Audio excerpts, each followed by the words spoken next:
ദിവ്യാത്മാക്കൾക്കെല്ലാം വിനീതമായ നമസ്കാരം. നമ്മെ എല്ലാ കാര്യത്തിലും താഴ്ത്തുന്നത് നമ്മുടെ ദേഹോഹബുദ്ധിയാണ്. ഞാൻ ദേഹമാണെന്ന് തോന്നും. അതാണ് വാസ്തവത്തിൽ അഹങ്കാരം എന്ന് പറയുന്നത്. ദേഹം ഞാനായാൽ ഞാനൊരു പ്രത്യേക വ്യക്തിയാണ്. എനിക്ക് ഇന്ന മേന്മകളുണ്ട്, അവർക്കാർക്കും ആ മേന്മകളില്ല. അവരെന്താ ഇങ്ങനെ, ഞാനെന്താ അങ്ങനെ, ഇത്തരത്തിലുള്ള ആ ഞാനും നീയും എന്ന അവസ്ഥ മുഴച്ച് തഴച്ചുകൊണ്ടിരിക്കും.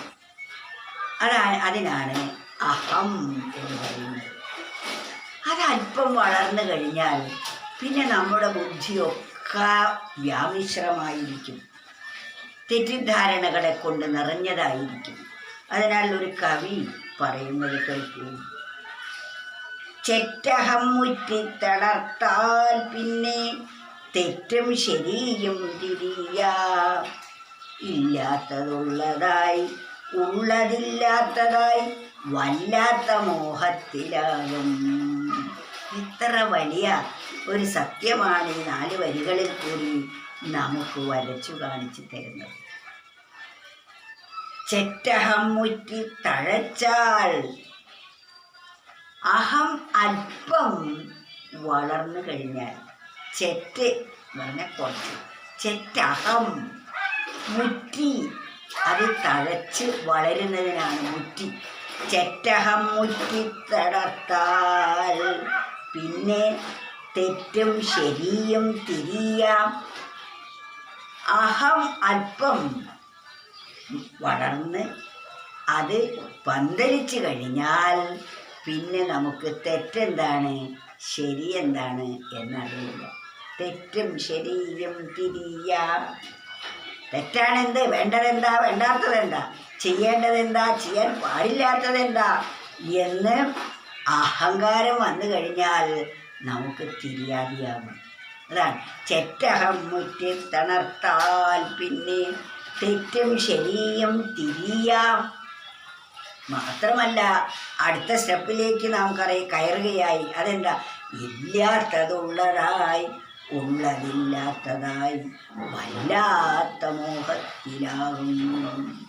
ഇവിടെ ഇല്ലാത്തതായി എന്ന് പറയുന്നത് ഉണ്ടാവുകയും നിലനിൽക്കുകയും പിന്നെ തിരോഭവിക്കുകയും ചെയ്യുന്ന ഈ പ്രപഞ്ച പ്രതിഭാസങ്ങളൊക്കെ ഉള്ളതായിട്ട് തോന്നും. ഇല്ലാത്തത് ഉള്ളതായി തോന്നും. ഇല്ലാത്തത് എന്ന് പറഞ്ഞാൽ ഉണ്ടാവുക, നിലനിൽക്കുക, ഇല്ലാതെയാവുക, സൃഷ്ടി സ്ഥിതി സംഹാരം എന്ന് പറയുന്നത്.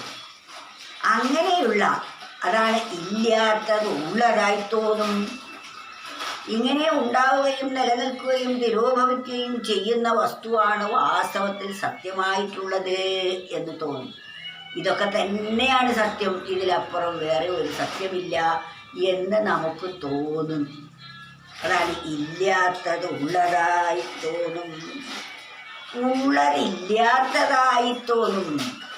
ഇല്ലാത്തത് ഉള്ളതായും തോന്നും, ഉള്ളത് ഇല്ലാത്തതായും തോന്നും. എന്താണ് വാസ്തവത്തിൽ ഇവിടെ ഉള്ളത്?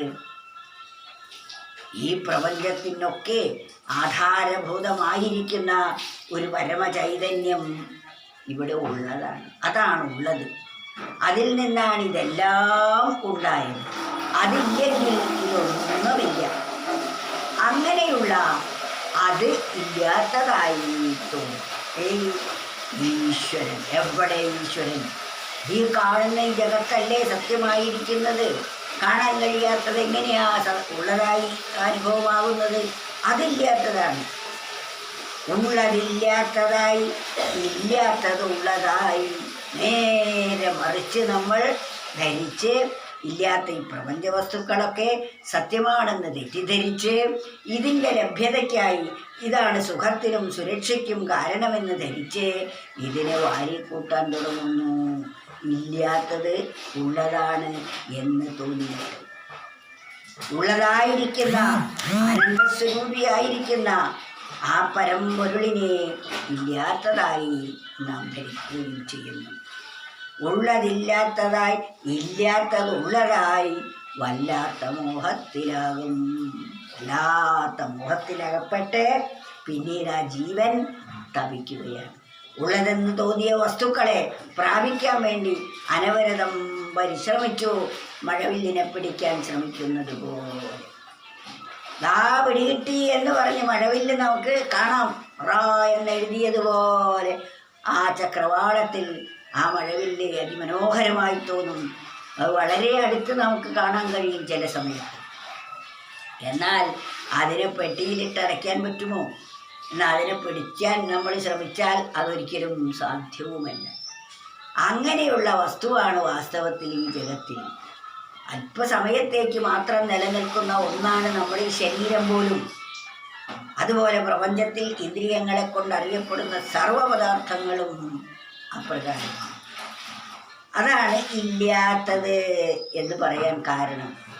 ഇവിടെ നമുക്കിപ്പോൾ ഇത് കാണും, പക്ഷേ ഇത് ശാശ്വതമായ സത്യമല്ല. ഉള്ളതില്ലാത്തതായി ഉള്ളതായിരിക്കുന്ന ആ പരമ്പൊരുൾ ഇല്ലാത്തതായി തോന്നും. എന്നാൽ ഇല്ലാത്തതായ ഇതൊക്കെ ഉള്ളതായിട്ടും തോന്നും. വല്ലാത്ത മോഹത്തിലാകും. അങ്ങനെ വല്ലാത്ത ഒരു തെറ്റിദ്ധാരണയിൽ അകപ്പെട്ട് ജീവൻ ആ ഒരു ഭ്രമത്തിലാണ് ഇപ്പോൾ കഴിയുന്നത്. ക്ഷണികമായ സുഖം തന്നെയാണ് ശാശ്വതമായ സുഖമെന്നും അതിലപ്പുറം മറ്റൊരു സുഖമില്ല എന്നും ഉറപ്പിക്കുന്നു. ഔദുംബരത്തിൽ മശകത്തിനെ പോലെ. അതായത് അത്തിപ്പഴത്തിലെ ഒരു പുഴുവിന് തോന്നും ഇതിനപ്പുറം ഒരു സുഖം ഇനി വേറെയില്ല എന്ന്, ഇതിനപ്പുറം സ്വാദിഷ്ടമായ ഫലം വേറെയില്ല എന്ന്. അത്തിപ്പഴം